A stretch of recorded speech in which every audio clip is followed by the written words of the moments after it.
congratulations on the film. Thank you so much. Cheers. Your producer was just telling us that when you went to Festival Incognito, it was like walking around with you. It was like walking around with Hugh Grant.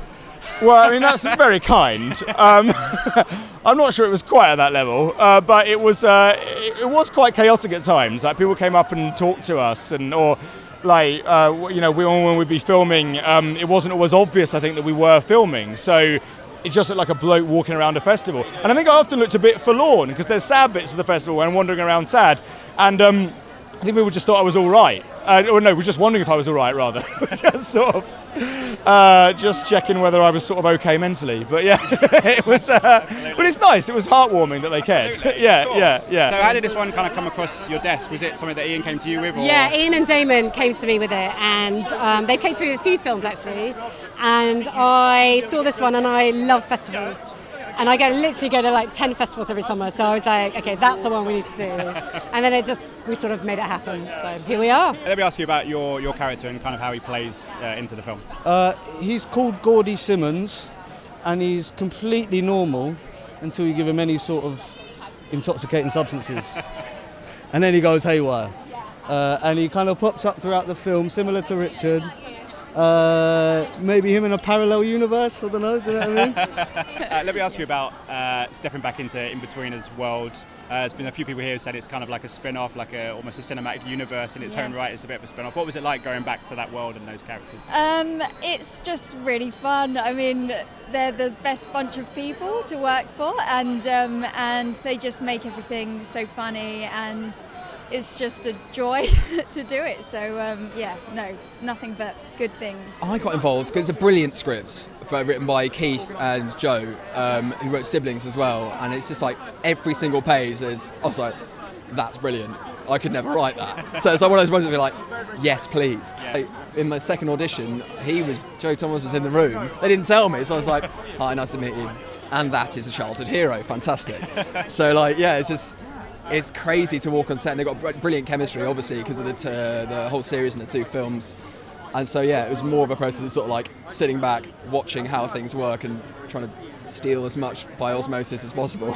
I read the script first, and I thought it was brilliant. I thought Keith Takushi and Joe Parham had just done such a good job. And anyone who's been to a music festival instantly thinks, yeah, that's a good idea. And if you get that right, that can be so funny. And I really thought they had got it right with the script. And then having Iain on board was also kind of just something that made me really trust it. I really trust his judgment. And I've loved everything about this project from the beginning, really. I think if you've been to a music festival, you'll hopefully really relate to it.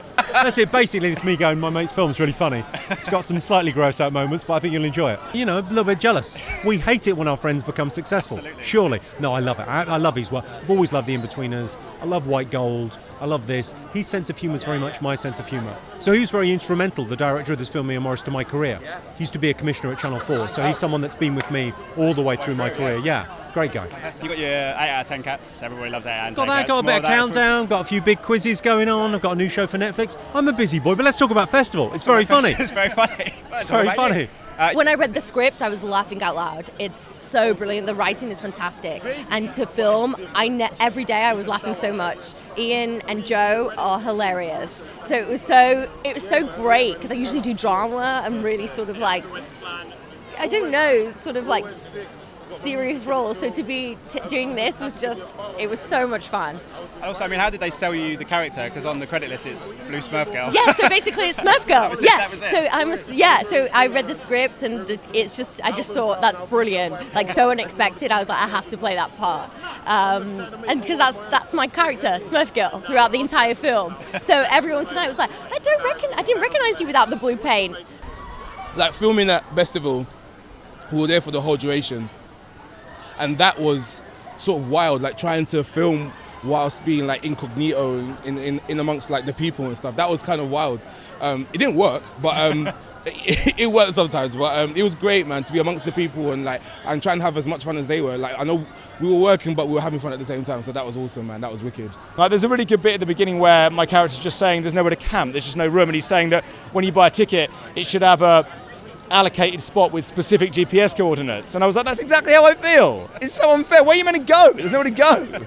And people have turned up like 5 days early so that they can get the best spaces. And that's how I felt. So I related massively to it. It was so much fun. I mean, I love comedy, and it's I watch a lot of comedy, and I think that the writing is so important. And I wanted the chance to get to work with people that are, you know, comedic writers and actors and directors. And so I just enjoyed it so much. I mean, it's just Nick Frost, we've got so many people, and it's just, and Claudia O'Doherty, who's not here tonight, who's so funny, and yeah, she's oh so, my, so she's so funny, and so many cool people, and yeah, just a varied comedy selection really. So yeah. It feels very summertime. And also the summer this is perfect weather for Ian Morris, because it feels like we had the summer, and then suddenly about sort of 4 days ago it went no, we're going to rain now. That's why it's not raining now, to be honest. So this feels perfect. Yeah, it does. I absolutely hate festivals. Same with me then. Been to one, hated every second of it.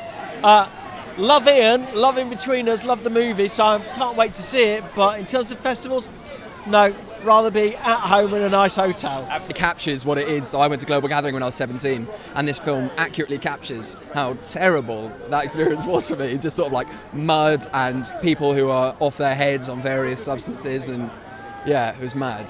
What we need right now is a good old comedy, and we haven't had an original British comedy for a while. So I really hope that the public really embrace it and go for it. It's genuinely like the perfect film for going to see with your friends. I've always been a big fan of Big Narstie, so when he came on set, I was like, yeah, I'm done. I was like, I don't need to do anything else. I'm happy. No, I'm joking. No, all those guys, like, I've watched them, you know, when growing up, and being a huge fan of Nick Frost and Noel Fielding, and like all the stuff that they've done. Like, I've been a huge fan of this. So to work amongst them, for me, that was just like always a dream come true. Like, I've had the best time on this, and now we get to reap all of this. So it's amazing. Amazing cast as well. I mean, obviously you got Hamid and Carr and everyone else, but then people like Noel Fielding and Nick Frost just pop up. You know, Jermaine Clement, amazing. Absolutely, it's brilliant. Yeah, and Claudia O'Doherty as well, really, really funny. And no, it was great. I mean, actually, the first week when Jermaine Clement was there, being all brilliant, it was sort of slightly irritating. I was like, can you like dial Jermaine down a bit, because he's being too funny, and it's too difficult. It was amazing. I mean, obviously, I'm a massive Flight of the Conchords fan, so to like work with him was incredible, and he's just like so funny and so chilled and just brilliant. Yeah. And I think this film, although it begins off, as I've said, with my character Nick being a bit moany about it, in the end it's about kind of letting go and just enjoying being with other people. Quite a simple experience, but not one that we have enough, I think. So yeah, I would say that it's just something where you can go and just have a laugh and enjoy yourself. I think it's a really, really funny film. Ladies and gentlemen, you're watching Hey You Guys! Hey You Guys, huh? Hey You Guys. Is that from the Goonies? It is indeed, yes. Nice. Hey